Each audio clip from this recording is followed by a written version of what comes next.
Dating is fucking weird now. Yes, it is. It is. It confuses me. It baffles me. It's like we're kind of hungry for the old ways in some way. You know? Yeah. Well, I think it's a mix. I think everybody's super excited that they have a million choices, but then when you really get into it, I think people quickly find out that if you actually are looking for somebody to date as opposed to sleep with over, a bunch of different people, I think it gets old pretty quickly for most people. Yeah, it's weird. It's like I can't even think that's the only word that I can like come to. It's like there's so many options, there's so many people, there's so many different styles, and it forces you to be so much more clear on what you actually want when you're dating. You can't just kind of, if you just I'm just going to go into this thing, you're going to get pulled in 85 different directions of dating apps and meeting people in person, and where do you go, what do you do, and fuck, it's a lot. What's your favorite avenue so far? Whole Foods. That actually is a good one. Yeah. Like, it's not even Whole Foods. Whole Foods, you should come out with a dating app. Whole Foods. It's called Meet Me by the Broccoli. Yeah, it's called produce aisle is lit. But no, it's so funny that we're like, for me, I think it's I don't have as big of a barrier to entry to just introducing myself to people, so I try to leverage that as much as I can. Yeah. Leverage probably isn't the best word. It's just fun for me. Like it really is, just to go like meet somebody new in person in the real world. I guess Whole Foods is kind of the real world for like bougie white people, but no, it's really entertaining. And since I'm in the game of content, like content is really like what drives my life. I get good stories out of it. I'm actually on Bumble. But I actually had this conversation yesterday. I'm only really on there in case something interesting happens that I can share on the podcast. Like, I really don't even like it that much at all. No. It's obnoxious. Yeah.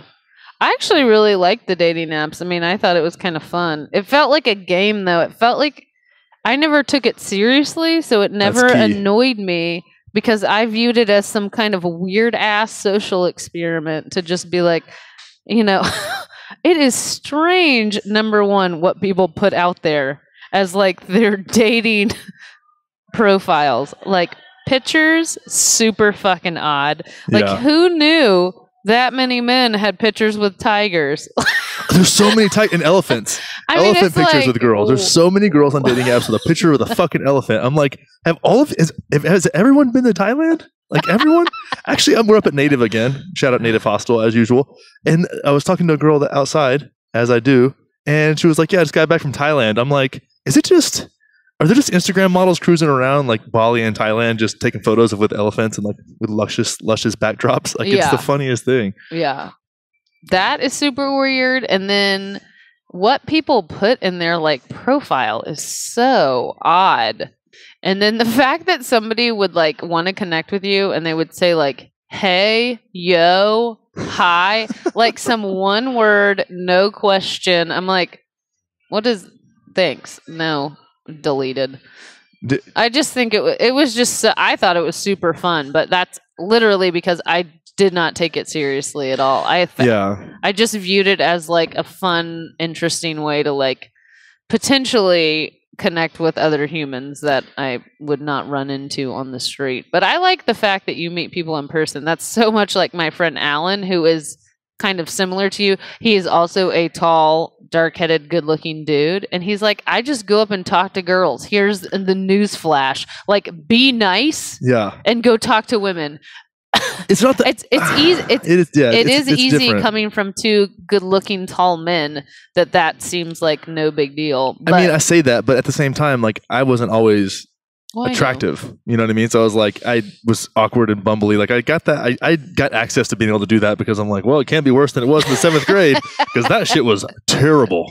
Like I felt so bad. To this day, if anybody's listened to this podcast who was kind enough to me to entertain the idea of chatting with me in the hallways in junior high, knowing that I liked you, thank you, and I'm sorry because I know that was super hard and difficult to deal with.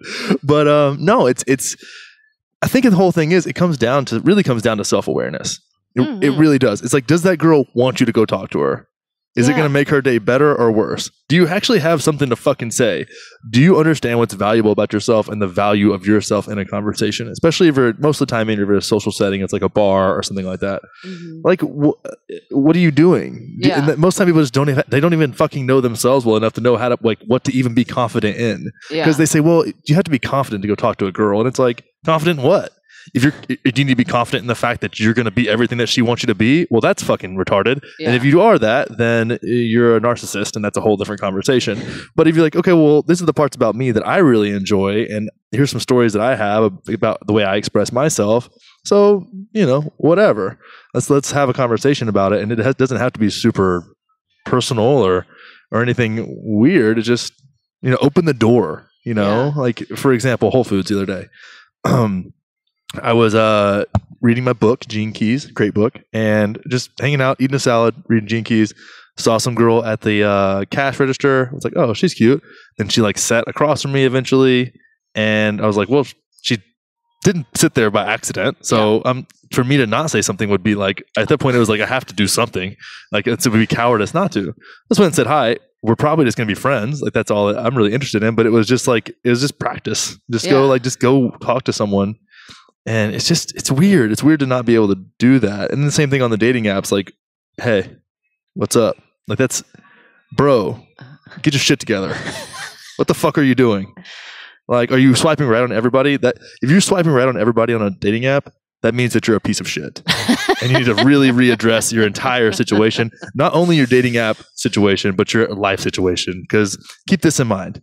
How you do anything is how you do everything. Completely. And the bottom line of that is fucking dating apps. Like, look at your dating app lifestyle as a low-hanging fruit of your entire life. Yeah. Yeah. How are you putting yourself out there? How are you communicating with people? What do you have to offer? And I also think one of the main things that people go in is they think about what am I gonna say? And I think the key to any good conversation with anybody, romantic or otherwise, are you actually curious about the other person? Like, are you really going into it thinking, what can I learn about them? Not can I fucking talk about myself? Like, everybody's been exposed to that annoying person where they just come up and like, let's talk about me. How about me? Have you heard about me? What about me? Me. Yeah. I actually have a client like that right now, and it's become a game in my session where I bring up a random topic to see if she can then talk about herself. I literally did that. I did that. It's like, this is awesome. Watch this. Hold on. Let me think. How about, have you ever touched a sloth? Oh my gosh, when I was at the zoo. I mean, it's like you are super special that you can make every conversation about yourself. Yeah. Good job. It was fun. Wait, that happened in the jungle. There was a guy that was in the jungle with us, and I was sitting kind of sitting behind him, and we were having a group conversation, and I would just bring up a topic and to see how long it took him for him to break it about himself. And I had been doing like plant medicine, so I'm like pretty grounded, just kind of observing the whole situation. And for whatever reason, wasn't talking that much, but I would just put something out there and I'm like, let me see how long it takes him for him to talk about himself. And it was one of my favorite memories of the jungle. I'm like, wow, this guy is such a douchebag. What he has nothing else to say. He just wants people that do that just want to be noticed so bad. Well, they want to connect. I mean, the reality is, and that's why I don't really judge her on it. It's just an interesting observation. Is like she really is trying to connect in her own way, and she has kind of she doesn't have social awareness as deep as some of us. So it's like she views if I tell something about myself, that's a way for us to actually connect, where it really isn't. How connection happens is you actually wanting to be actually interested in what the other person is saying. Novel idea. Yeah. And so I think, talk less, listen more. And especially dudes out there, if you want to get into a girl's pants, ask her questions. Well, she wants to talk about herself too. She does. Everybody wants to talk about themselves. Mm-hmm. That's actually the reality. So if you actually want to get a girl naked, ask her about what she really cares about. She'll be super excited. And if you did her dishes, man, no panties. I do the dishes. I'm a dishes doer. You are? Can be confirmed out there. I like it. I'm a cooker, so I like it makes to be paired with a person that does. I'm also one of those people that'll snuggle up behind you when you're cooking and be a complete distraction. Oh, I don't. Yeah, that's not a bad thing. Sex in the kitchen is always good. It's the best. It's not the best. It's good though. It's fun. Good. Especially it depends on the counter height. I'm kind of tall, so it has to like. Change it up. I can usually figure it out though. Just bend over. Just bend over. Ladies, that's gonna be the podcast title. It's Just Bend Over with Alli Waddell. No, but what we're talking about is like, I think that one of the worst ways to get laid is to go into any situation with the intention to get laid.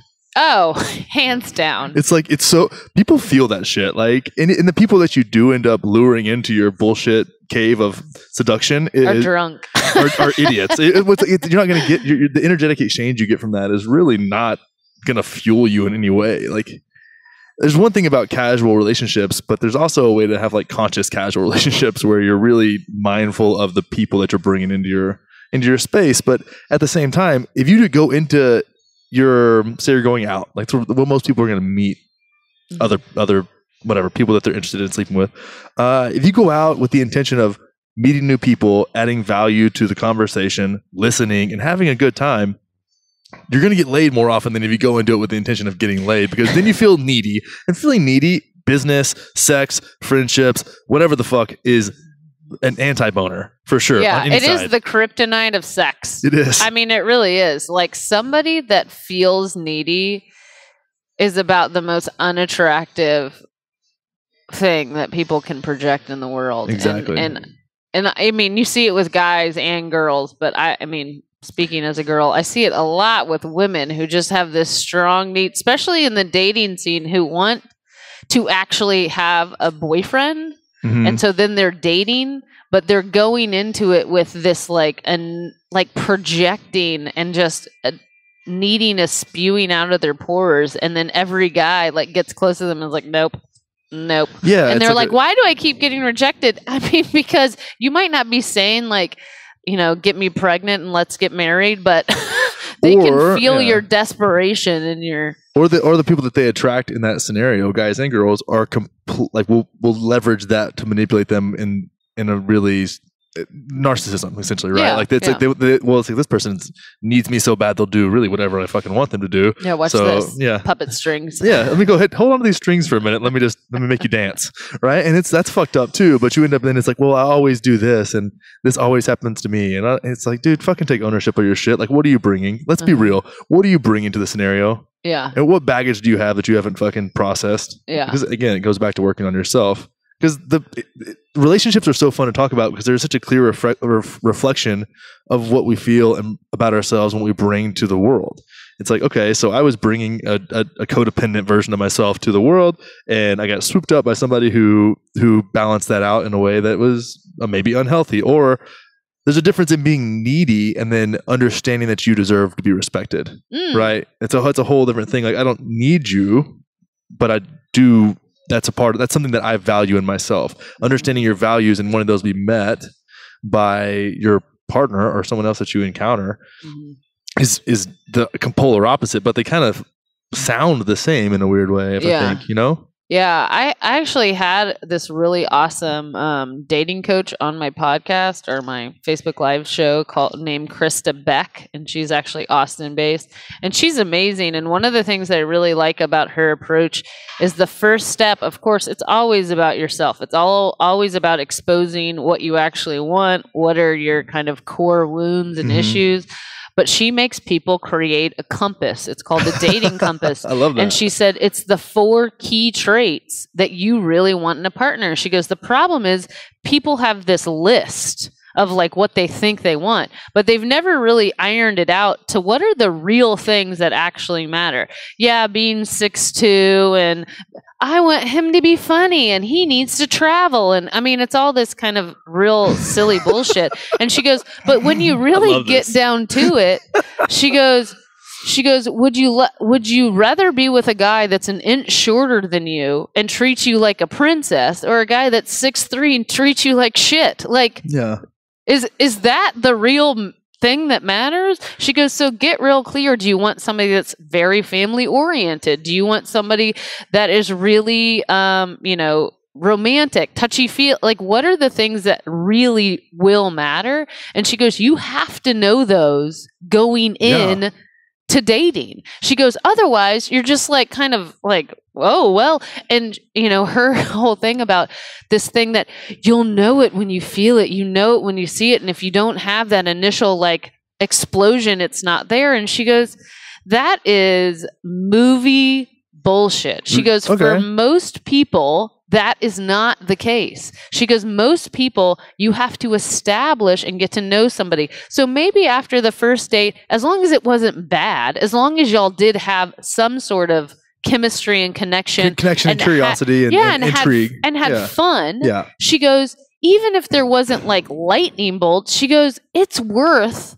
going on another date and seeing if there's something there to develop, because if they do have all of those core traits that you're looking for, there is a possibility that long term this might actually be the person that works to build your life with. Because if you're looking for more than just getting laid or a short-term partner, if you're looking for somebody to establish a long-term life with, which means your finances, your business, your family, like it's a lot of things, then you need to look deeper. But that first starts with self-exploration for what are the things that are really going to drive that relationship that you have in your head. And if you don't know what those things are, she goes, you'll just wander around and pretend you're Cinderella and that some fantasy guy is going to show up and like sweep you off your feet. And she goes, good luck with that. That's why you're single and you're 40, like that's her.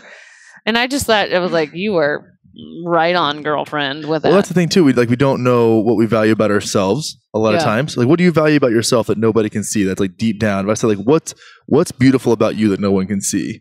And you also want to be with somebody who recognizes that and sees that in you, and when you can figure that out, it's like almost like a Venn diagram. Like there's things that outside of what you understand that are kind of intriguing and fun and challenging for you, and you get to, and maybe I'm just talking about myself, but that are fun and interesting. But there's also a lot of like common shared ground. Like this, it's a nice balance, but you have to have some self-awareness first, because just like Esther Perel talks about, you want these things.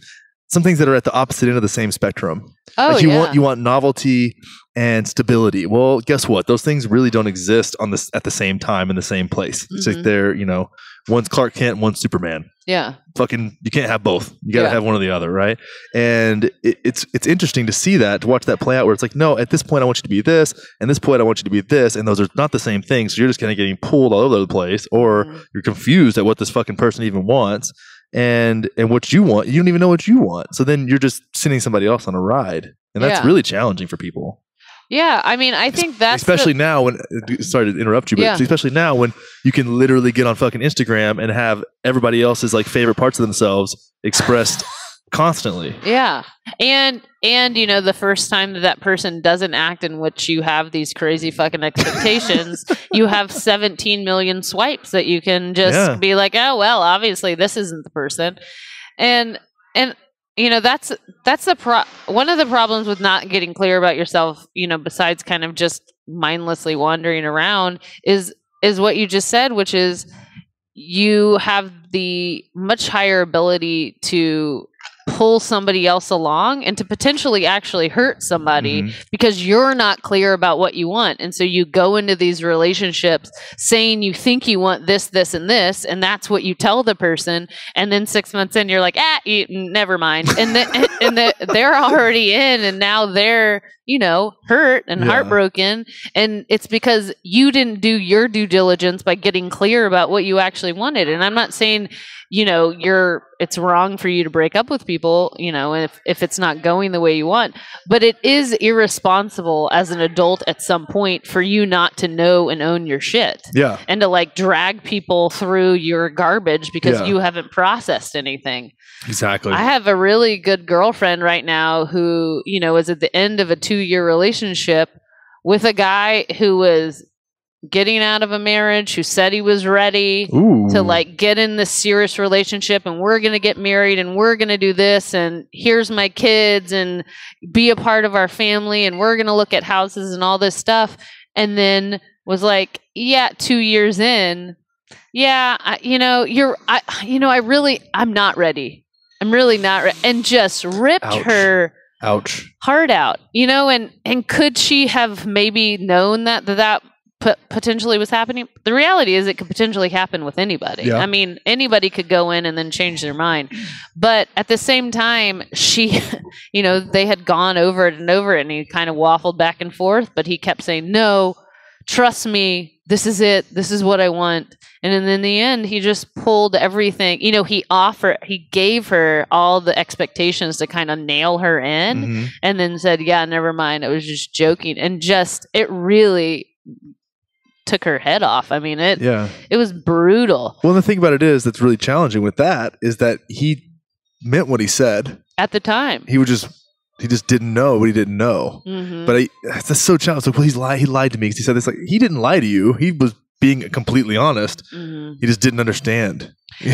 Yeah, but I mean, I think that's the other thing about I think you can get away with saying I didn't know what was going on. I would say up until your early 30s. Yeah. And at that point, you're choosing not to look because you have a pattern. Okay. You have a pattern. You have a pattern that you know. And mine came in my mid 30s, like after my divorce, really after my boyfriend, after my divorce, where I had to have a real hard conversation with myself. That I had left a trail of devastated men behind me. I mean, a trail. I had ripped a lot of fucking hearts out and stomped them on the ground. And that was me. That was my insecurities. Like, that my biggest thing that I needed was I had such self-worth issues that I needed you to need me. And I was going to make myself like so indispensable to your life that you could not let go. There's no way you're breaking up with me. I always had the power play. And then I would get bored and be like, and I'm out, and just like destroy men. And I did it over and over and over again. And I sat there and looked and was like, what the fuck what have I been doing? And the weird thing is, I didn't consciously do it at the time, but at some point, if you've had some kind of pattern, if you're always the one breaking up with somebody, or you're always the one getting broke up with, or the same circumstance tends to keep happening, it's you. Yeah, you're the common thread. It's not everybody else. It's you. So if you have some fucking relationship pattern that just keeps happening, it's time to get real serious and honest with yourself. I had that with my when God, I guess I broke up with my 2 girlfriends ago. And it was when I started. I actually was in the relationship, and I'm like, man, I'm having these same feelings I've had with every relationship. I was 27, and that's when I started reading like Sex at Dawn and these other books. I'm like, this can't. I got to figure this out. Like, this is because at the same time, like, the common denominator is me. Because if I really look back at the girls I've dated, even to this day, like, they're all fucking awesome. Like, I've dated some amazing girls. It's actually one of the kind of gateways to me understanding that I was actually worthy of having a great partner. I was like, wow, I've dated some really awesome girls. Like, I must not suck, right? So. But they were all so different.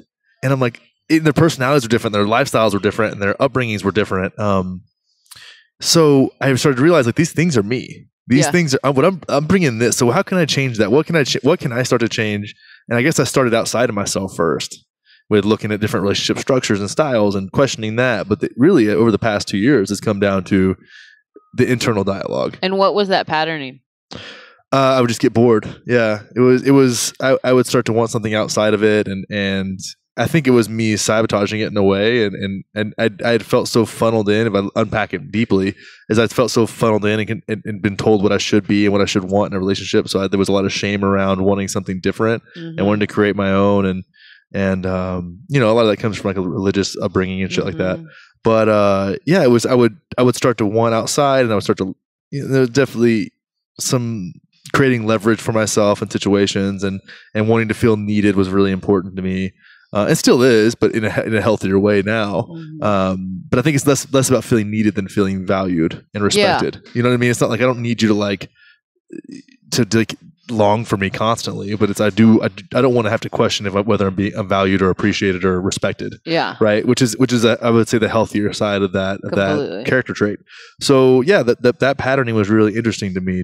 I'd get about a year in and I would start to freak out. And but I would have laid it on so thick up to that point. And because I do have a big capacity to love, that's something I really appreciate about myself, is that I can love in a big way. Yeah. And one thing that I can do that I've noticed that I really can see people in a way that's deep and compassionate, and that gives me the ability to love someone for who they truly are versus what they put out into the world. And create an air of vulnerability with people, which is why I love coaching people, and that's a different mentality going into that, but it's the same kind of skill set and the same passion there.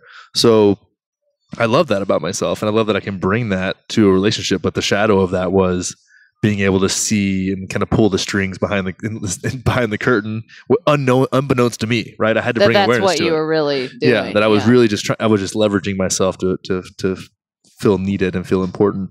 It was weird. It was a weird thing, but now, I've come full circle with it in a way, and I'm almost 31 now, so I'm firmly in the 30s, and it's a different mentality now completely, because it's now understanding what I appreciate about myself, what I bring to a relationship, having had that challenged a lot in the past couple of years, and having to stand up for some of those things have been extremely powerful for me. Yeah, I look at it through a completely different lens now. Yeah. But a lot of times can I recognize what someone values about themselves if I'm in a scenario where dating is on my mind, right? Mm-hmm. And that's a huge piece for me. Mm-hmm. And not that I want to change somebody, but where do I fit into that? And can I recognize what they value about themselves genuinely and authentically? Mm-hmm. But those are the kind of questions I ask myself whenever I think about dating now. Yeah.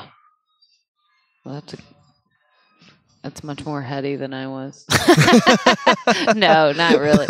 I mean, the relationship that I'm currently in, just like, it really did feel like it was one of those interesting things. It feels like some kind of case study where as soon as you're good with yourself and you're really not looking for somebody, then somebody magical comes in. Like, that's what it felt like. Mm-hmm. Like Krista was telling me, like, nobody just walks up to you and like, it's like the sparks are there and everything matches up. But seriously, that's what fucking happened. I believe that happens. I think it's a connection piece. I think it does happen. I think number one, very intuitive people it happens to, because you're more aware of what's going on. If you're kind of if you're open and vulnerable to connection, like I can firmly say there's a moment in my life where I fell in love with someone before I got their phone number. Yeah. And I can think about that moment right now, and I can look back and say, yeah, that's 100% what happened. Yeah. I mean, it's one of the first times it's ever happened to me. Like, he said one word to me and I was like, what? I mean, he walked up to me and said, I need to know you. And I was like, what the fuck? I was like, maybe you do. You're really good looking. I agree. I was like, I know you. What? Hey, how are you? Oh, it's awesome. Oh, yeah. But that is super interesting to dive into. Like, my ex-husband he's a freaking awesome dude. He's really cool. But he is this like super tall, bald, tattooed artist, alty, surfer, lake dude. And we had this certain dynamic. And then the guy that I was engaged to in California was this super square, short, dapper, very professional, super had his shit together guy. And I was like, I am dating two like polar opposite men. And I swear at the end of the relationship with my fiance in California, I was like, I am dating the same man in a different body. It was like the weirdest thing. And it was because I was showing up the same. Yeah. It was not them. It was that I had found these men at kind of similar, where I was in similar places when we had met. Like, I was in a very bad emotional place when I met my ex-husband, and I was very bad emotional place when I met Mark. Yeah. And then kind of how that played out, it followed such a similar pattern. And even though I was, not 10 years, but 6 years, 7 years difference, it was mind blowing to me to be at the end and be like, oh my God, how did I do this again? Like, I was like, I am in the same situation. And I luckily handled the Mark situation. I felt like I got to right the wrong of my ex-husband, because basically that relationship wasn't working. And so I was not brave enough or strong enough to end it. So I decided to cheat on him, to just blow that shit up. So that's a good move. I've made that move before. Yeah, like pull the pin out of the grenade and blow that motherfucker super up. strong, because he had told me, if you ever cheat on me, I'll never be able to get over it. Yeah. And so he wasn't doing what I wanted him to do. So I was like, well, instead of like being an adult, watch this. And guess what? He did exactly what he said. He said, I'll never forgive you. We tried to work on it, and it was never going to end up happening. And so luckily with Mark, I didn't do that. Like, I realized what was going on. It wasn't working for me. It was still, of course, painful to end that relationship, but it was the most mature breakup I've ever had in my life. And it really was one of those back pat moments where I was like, good job being an adult. That was good. Really good job. I mean, I did kind of the hard work of first getting real clear about why wasn't it working, so I could communicate that to him, and trying to kind of work on it, and just really, but holding my ground of this is my reality, and I have to choose me. And in the end, you have to choose yourself. I mean, you have to do what's best for yourself. And as hard as making those decisions are to end relationships, end work, move across whatever those things are, as much as that shame demon in your head is saying, you know, you're a self-centered dick for doing this, the reality is, in the end, you're the person that you have to take the best care of. And you can't sacrifice yourself for anybody or for any situation. You have to get clear about where your joy and lust for life comes from, and choose that. Choose your happiness above all. And I'm not saying choose your happiness like go do whatever the hell you want and not be responsible, unless you're an Aquarius, and then that's basically what we do. We're both Aquariuses, so yeah. Yeah. It's a character trait. It's not my fault. It's the stars. Yeah, the stars told me to do it. Yeah, I need to put that on a shirt. But yeah, you're onto something there, and you have to choose yourself. But it's, you know, my view on relationships has changed so much in the past couple of years, and it's been a kind of a roller coaster. But to me, I feel like, you know, I think about life in the terms of experience and expression. Like, your past is your experience, and you know, life kind of flows through you, and by kind of releasing the boundaries of experience, and which shame is probably the biggest one, and self-judgment, and this like irrational criticism of yourself, by putting those aside, you can actually increase the amount of life that flows through you, and then with that you can increase connections, you can increase what you bring to a situation. But it's really beautiful to think about it that way. And I think when you choose to be in a relationship with someone, you're choosing to create something that's outside of, you're both inside of, but it's not you. Like, that thing can have memories in a way, right? Like, it's like a conscious relationship, if you want to use some overused term. Woo-woo term. Yeah. So you end up creating this thing. It's like, this is y'all's shared experience, is this, and you have your own lives, but this is what we've created.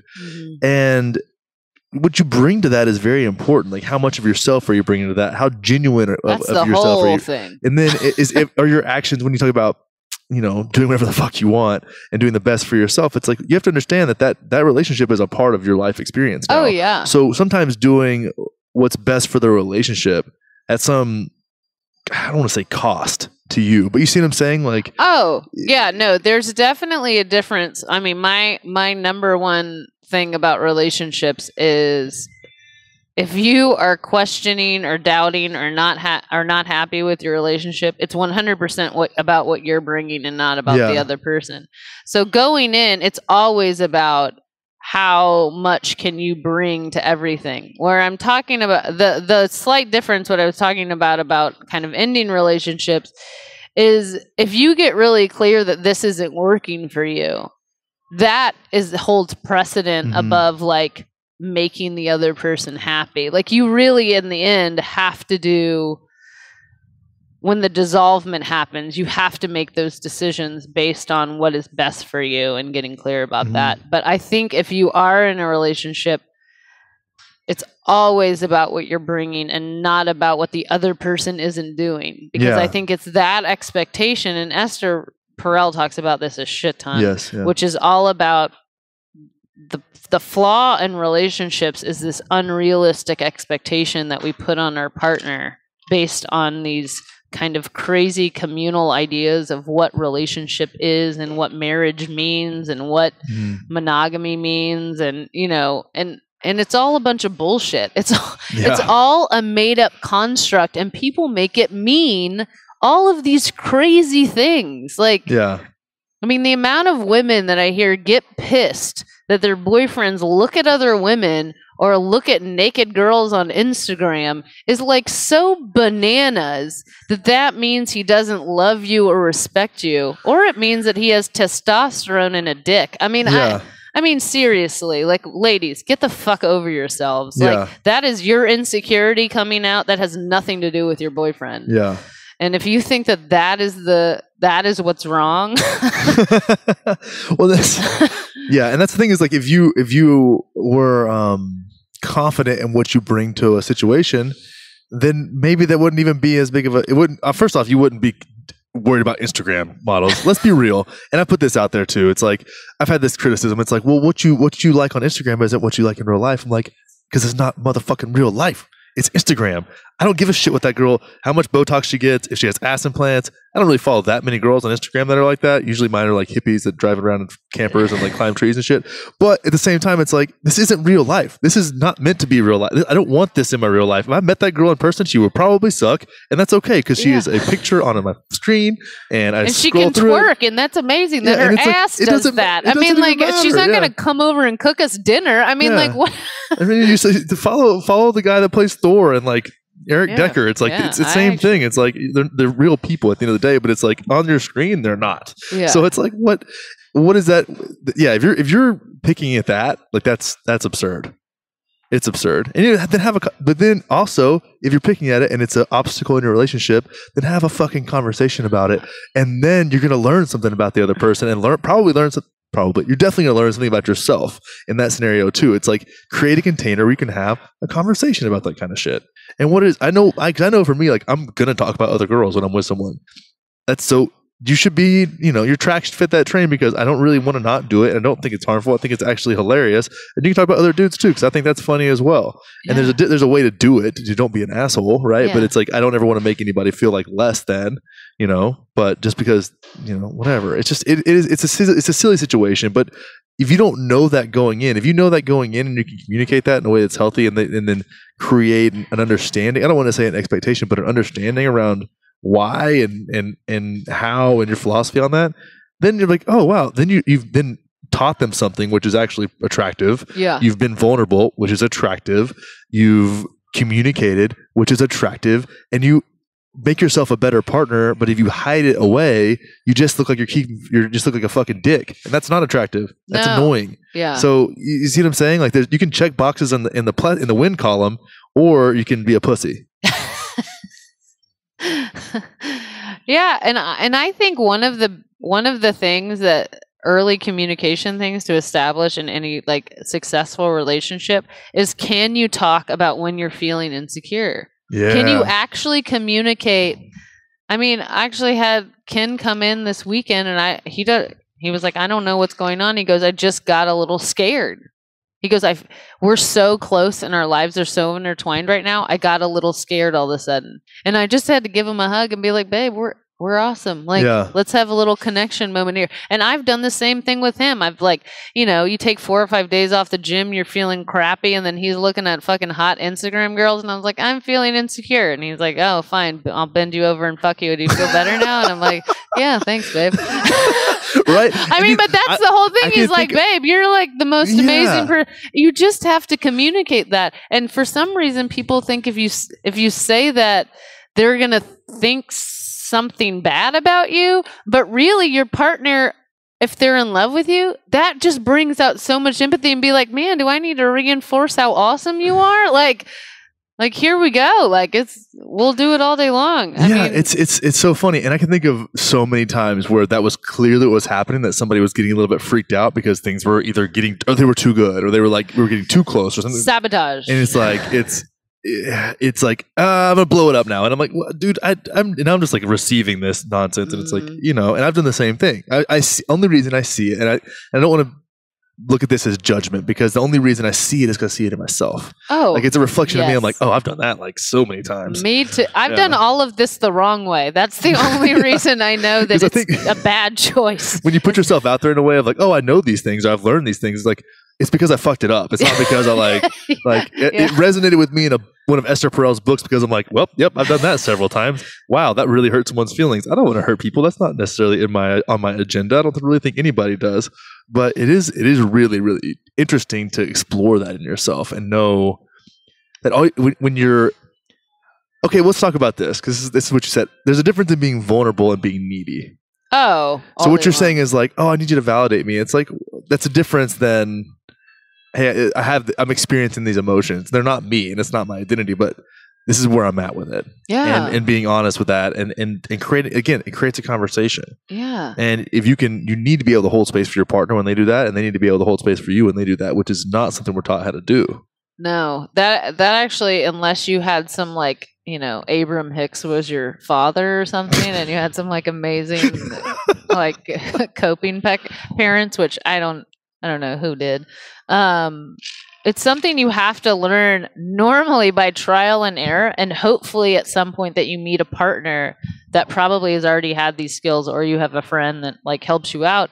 Because otherwise, I think it's true. The only way you learn these lessons is usually the hard way. Yeah. It's not because you read some book and then it sank in and you're like, oh, I will learn it that way. Yeah. No, you've probably fucked it up about 20 times, and then somebody said something about it. You're like, maybe that's true. Because normally most people hide their insecurity by bolstering themselves up, by I'll act like mine was I'll act like I don't give a shit. I'll be so cool. I'll be the coolest girlfriend. Why inside I was like, I don't know. I don't think he really likes me. Yeah, right.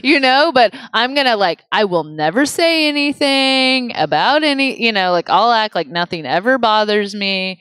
And Ken really is one of the first people that first off, he can see, I don't know what our connection is, but he sees micro expressions on my face, even before I do. He's like, wait, what's going on there? What was that? I saw that little twitch. And he'll be able to, he calls me so fast on my shit. And I'm so lucky that I found somebody that is such a safe space for me to have any emotion, that it's for the first time in my life where I feel like I can have them all. And so now that's allowed me to stay on the healthy side of my coping mechanisms, because my coping mechanism was eating disorders, so forever, instead of feeling feelings, just so you know, Connor just checked out a girl. I have been the entire podcast. Sorry. She is actually very cute. Maybe we'll have her over here. Yeah, maybe we'll add her to the show. Yeah. That'd be cute. Instead of feeling my feelings my entire life, I've learned really unhealthy coping mechanisms. Number 1, binging and purging. Number 2, drinking and drugs, now I have this awesome thing called the phone where you can just completely zone out. Fuck, man. It turns you off. Yeah, it's crazy. Zero feelings happen while you're scrolling, but so true. I've never heard it said like that. It's so fucking true. There's no feelings while you're scrolling. It's just, except feelings of shame about how shitty your life is, because everybody else is in Thailand with fucking elephants. Yeah. Chilling with elephants. No big deal, guys. I'm on a beach. I'm on vacation again. Yeah. I'm like, what are people doing? And they're on vacation all the time. And so, but the first thing you have to realize is that every feeling is valid. And can you find somebody that is strong enough to allow you to do that? Whereas most men strong enough to allow you to do that, like that, just to highlight that, someone who's fucking strong enough to allow you to have your goddamn feelings. Yeah, and not try to fix them. I'm sorry, this is a generalization, but men want to fix stuff. That is actually, it's true. Yeah. A thing that they do, which is awesome because they fix a lot of shit. But the problem and where the miscommunication is, men are from Mars, women are from Venus stuff, is women want to be heard, and instead of men actually listening, men go, well then hold on. It's okay. Don't worry, we can do this and this and this and that'll be done. And And what that feels like is invalidation. Yeah. You know, it feels like, oh, you're feeling sad. Don't feel sad. We're going to fix it, you know, as opposed to like, man, that sucks that you feel sad. Yeah. Like, feel sad. And then when you're ready, let's talk about what we could create together. Or how can I support you in changing the situation so you're not so sad? And I actually had that situation this weekend where I had a kind of cry on the floor in the closet moment of my business, which happens most Januaries. Yeah. Where I think, what am I doing with my life and why is nothing working? Your birthday's coming up too. Yeah, I love my birthday, so I'm good with that. But it really is one of those things where I've been working so hard and it, you know, I get to points working in a cyclical business where my bank account looks really sad, and I think about how hard I'm working, and I get really disheartened about it. And Ken just goes, feel all your feelings today and we'll figure it out tomorrow. Yeah. You know, like we'll sit down and figure out how to, you know, fix this. But he really did stand in that space and just, you know, hug me and be like, whatever's happening, it's all okay. You know, you feel sad, you feel frustrated. I completely get that. I would feel that same way. I'm here. Don't worry. And that's all it needed, you know? And allowing me to do that allowed me to process through it real fast, as opposed to like pushing it down, acting like it's not there, and then it coming out. Because people think if you don't feel your feelings, they go away. But if you don't feel your feelings, they turn into something else. Well, they're going to get noticed. They manifest. Feelings are really good at being noticed. Some other way. Yeah. And one thing that you need to understand is that you don't understand that person's life. You've never lived their life. So if they're upset about something that seems irrational to you, like know that you're probably going to be upset about things that feel irrational to them as well. And you don't get that, and that's okay. But and that's part of the holding space thing. Like one of the responses that I really think is very powerful in those moments where someone's upset about something that seems to like something you wouldn't be bothered by, right? Yeah. Or just that you don't understand, don't really get, is just be still and say that must be really challenging for you. Yeah.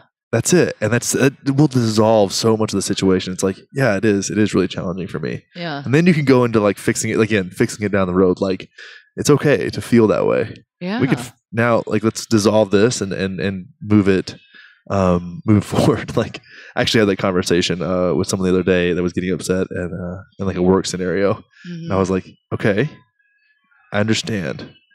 You need to lock your shit up right now and we'll talk about it later. But like, don't let this isn't the place for this, you know. And that's also a different time for that too. But it's like, it's totally okay for you to feel these feelings. You just got to pump the brakes on them right now. Yeah. Don't throw the chair across the office. Yeah. Don't the office doesn't need to see you crying, you know. But that's the thing is like office. True. But at the same time, it comes down to really allowing people to feel their feelings. I mean, we're gonna keep saying that. It's like your feelings are valid. And if you can understand, if you can create a container for them to be expressed, then you can track them down to the root, see where they're coming from, create compassion for the origin story of your feelings, and then you can let the things go that you need to let go and maintain your life, the things that you think add value. And that's fucking huge. It's huge for a relationship. It's huge for your personal development. It's huge for fucking everything. Yeah. For you to just be a thriving person that's not just a complete fucking basket case. Yeah. I mean, but first is, do you have enough self-compassion for yourself to make your own feelings valid? Because it always stems from that as well. Like if you don't allow yourself to feel your feelings, chances are you're not letting anybody else, because that shows you what you don't like. Because you're like, I don't fucking get to show my feelings. You don't show your feelings either. Lock that shit up. Everybody's had kind of that angry father or something in their life that's like, there's no fucking crying. Like, you get your shit together. There's no crying in baseball. There's no crying in baseball. There's no crying.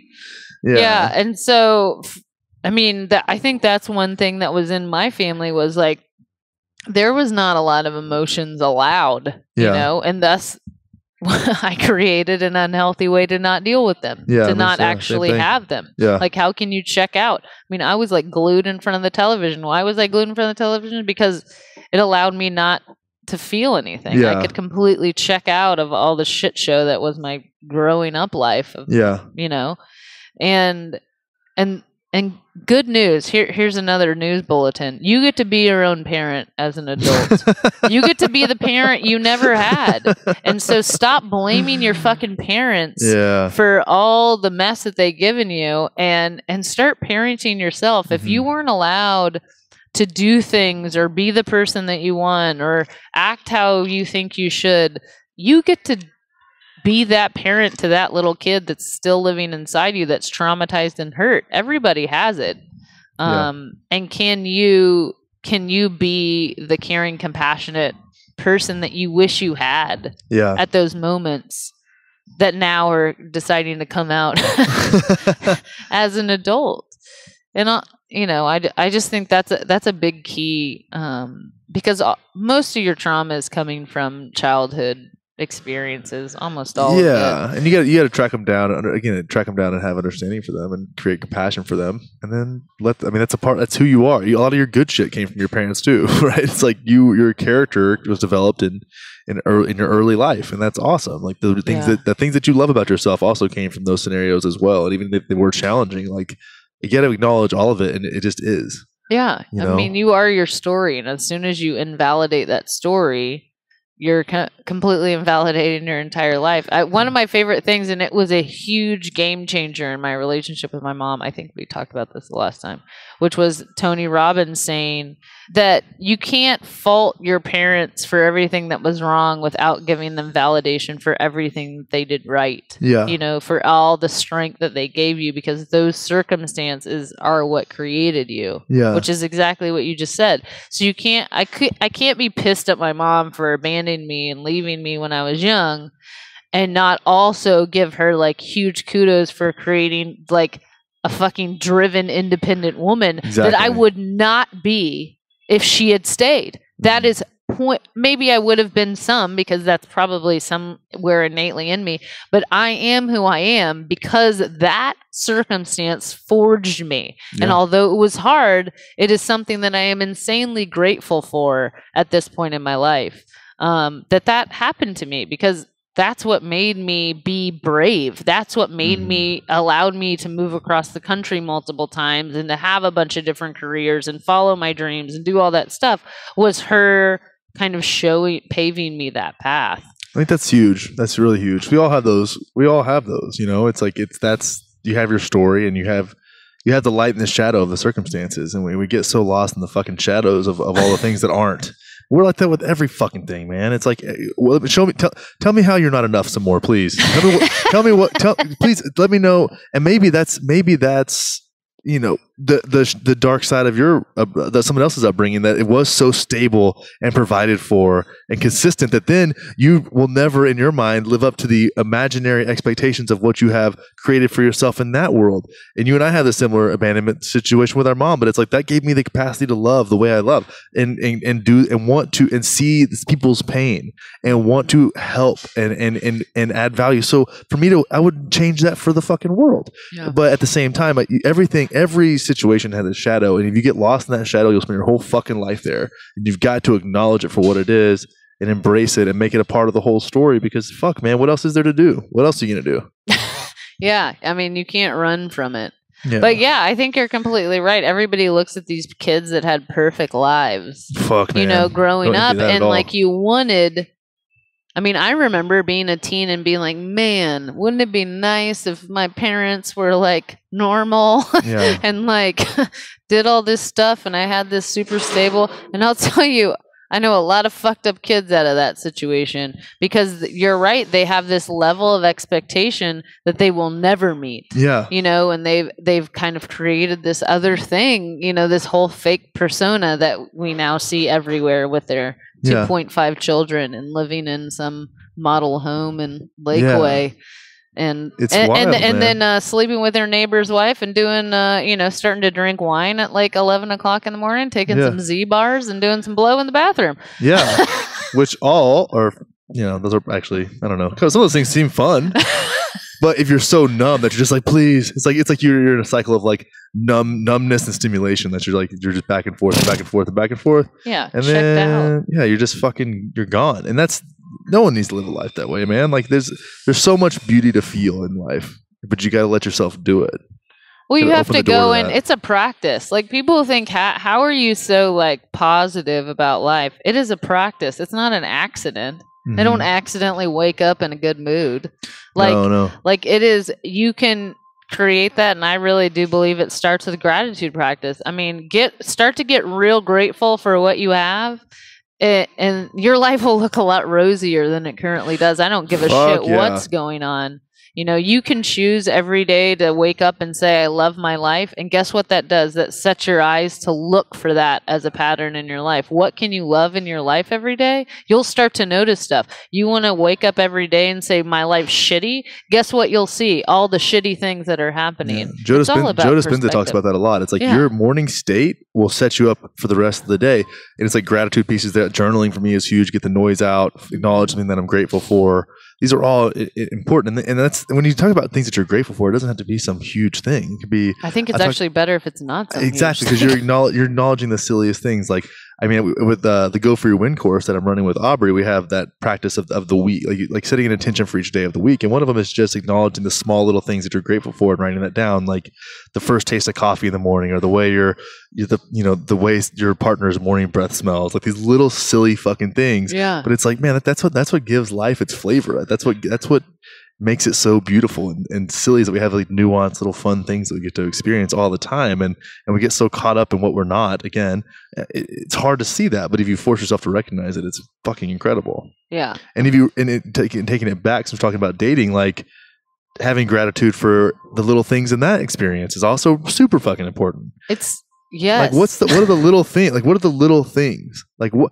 Like I know you can get caught up in somebody not being enough of something or whatever, meeting this expectation because your mom or your dad or whatever the fuck. But it's like, what are those little things when that person like shows up for you when it really matters? Or what are those little things like that they? And sometimes I don't think you should want to change people, but there are certain things that people do that they wouldn't do if you weren't in their life, and they do them like without even thinking twice about it, because like, of course, if that makes you feel respected, like that adds value to my whole life experience, because I love when you feel respected. I love when you feel appreciated. And even if it's not necessary and it's not a requirement, and maybe it's not even fucking normal, but at the same time, I'm doing it because like love wants me to do it. Yeah. And that's a fucking awesome way to live as well.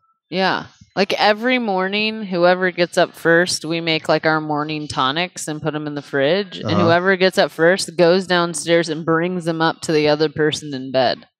Like it's not like it's a big deal. It literally is like, carrying a shaker bottle upstairs. But it really is one of those things, like you're starting the day off with this like appreciation for the other person. And also, I think another thing, and I don't know why I keep thinking women do this more than men, but maybe everybody does this. But if there are little things like that you would like to happen, you just communicate them, as opposed to in your brain every morning going, well, why the fuck aren't they doing that? Well, why the fuck aren't they doing that? I wish they would just do this. Did you ever ask them? Yeah. Or tell, like I think there's little things that annoy people like throughout the day that they're like, because how that story started is Ken started making his morning drink and he wasn't making mine. And he did it for like a week. And I was like, that's kind of rude. Like he's already making one, might as well make two. He's making one, and I actually bring it to him and he's not even making mine. That's not nice. But guess what? I never told him that. And so one day I was like, do you think you could just make me one? And he was like, I didn't even know you were drinking that. Like this is the whole thing. I had made it mean, oh, he's not thinking about me, and he didn't know I was doing. He didn't know we were drinking the same thing in the morning, so he didn't even bring it. Like he didn't even come into his brain. Yeah, And all I had to say, but you know what the bitchy girl voice in my head wanted to say? Oh, so you don't think that I fucking deserve more? Like, there's two ways to say that statement. Yeah, exactly. It's so funny. I have a really similar scenario. One, I love making morning coffee for someone in the morning. It's like it's one of the things I miss about like a relationship. It's like, fuck, I just want to like make coffee for two people. Well, I don't know why, but it's like one of my favorite things to do in the morning.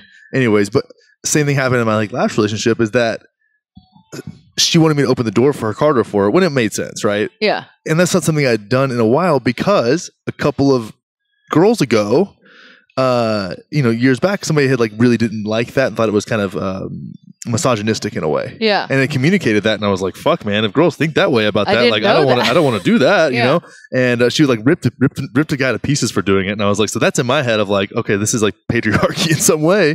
So that had already been communicated to me, so I stopped doing it. And then, but in this situation, she felt good about it, so I started doing it different. But she had to say something about it. You know what I mean? She's like, "Hey," and I was like, and then I explained the scenario where it's like, "Oh, well, that actually makes sense because someone like kind of told you not to do that." Yeah. So it's like I just assume, I'm only working off the information I have, like because the last thing you want to, you don't want to seem like a fucking douche. Yeah. So it's like, but I think that's a big thing about dating and relationships in general is can you communicate your needs in a non-shitty way? Like, this is just say, like, this would sure make my day if you could do this. The person, if they're in love with you, is trying to make you happy. I mean, they really are. Y'all are in this together to try to make each other's lives better, not being shittier. So, but can you communicate those in a non-like, there's so many people that turn into, like, these condescending, like, weird, you haven't done something that I didn't tell you. Yeah. That was like my whole relationship in California. He had all these crazy expectations that were not communicated. Yeah. And then I wouldn't do them. And then we would be in a fight. And I would be like, did you tell me this at some point? Yeah, and that happens all the fucking time. And I didn't know. And he's like, no, you should know that. And I'm like, I am not a mind reader. Yeah. Like, just tell me what you want. Like, I'm trying to be here as a partner. If it doesn't align with me, then I'll fucking communicate that back to you as well. And that's fine. Or we can talk about how does it work for me and you at the same time. Yeah, but like you can't just continue to get pissed at people. Yeah. Talk. Use your words, people. Unless you're just words. setting expectations for the other person to fail so that you can then ream them and have the upper hand. That was like that's the thing. That's the thing. It was like, why would I communicate with you? That does not serve the purpose that I'm trying to attain here. I felt like I lived that for like 4 years. I was about to poke my eyes out. We've laid it down. This has been fun. Yeah. So any big takeaways? Whole Foods, let me know when you start your dating app because I think that would be amazing. Yeah, I'm with it. Meet me by the broccoli. Sure everyone at Whole Foods listens to this show.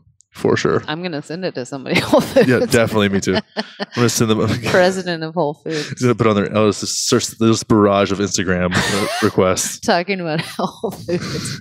Whole Foods is a great place to meet people. If you're in Austin, Texas, then we have fancy Whole Foods. Yeah, we do have fancy Whole Foods. So let's leave the peoples. Let's leave the peoples with a couple of takeaways. The monkeys, the pleasure monkey nation.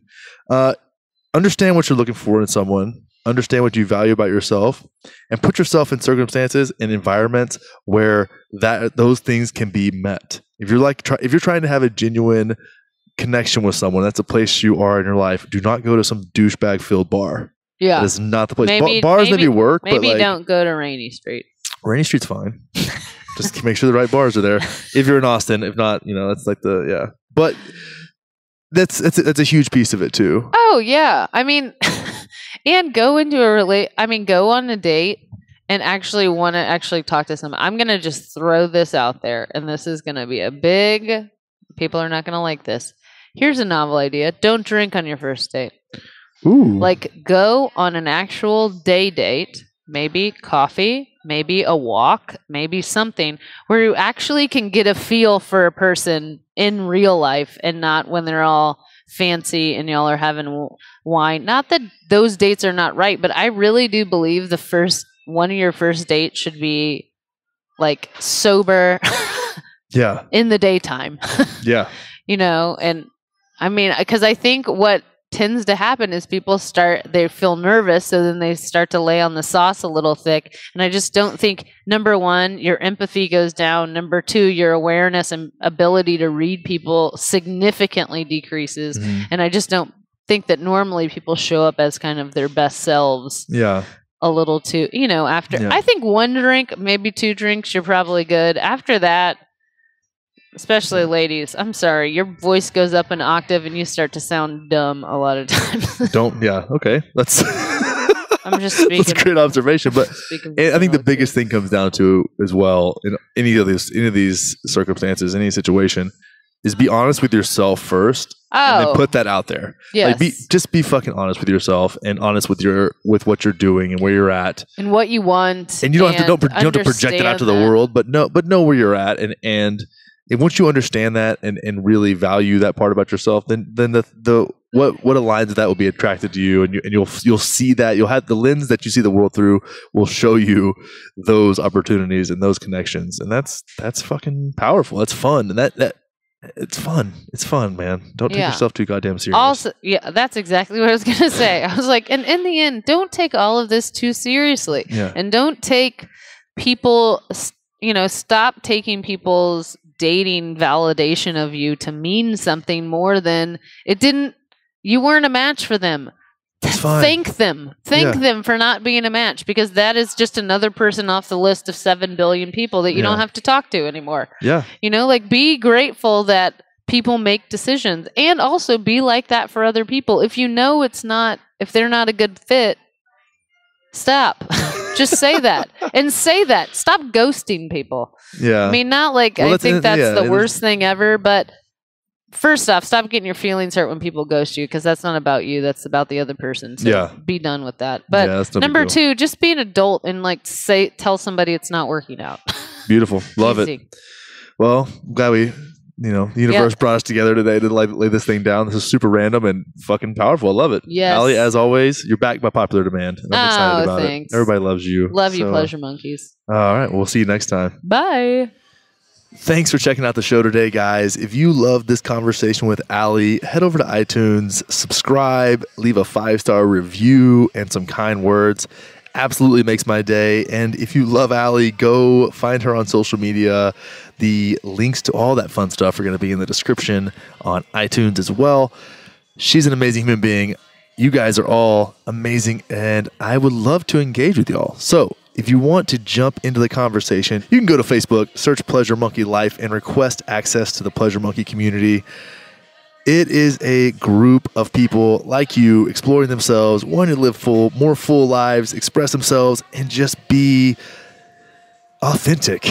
Oh, God. Isn't it so nice to just breathe some fresh, authentic air and engage with people that are driven and ready to communicate in a way that is full of life? So, Pleasure Monkey Life Group on Facebook. You can search it, request access, and I will let you in, and you can join the conversation, guys.